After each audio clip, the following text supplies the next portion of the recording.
What we did is we used the telephone's hardware. So we're using the storage on the phone, the connectivity of the phone and the CPU. And therefore we can do a lot more AI things on the phone that you normally could do on a normal body camera. The camera itself is $69 and we have a subscription model.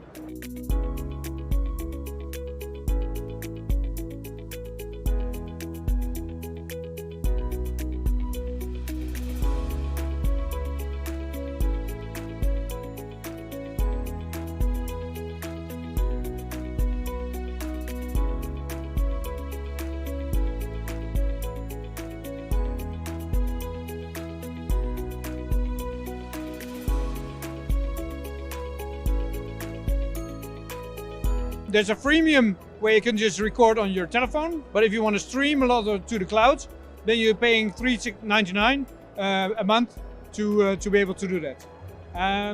Basically, we're ready to get in production, and in 5 months we are accepting orders. Thank you.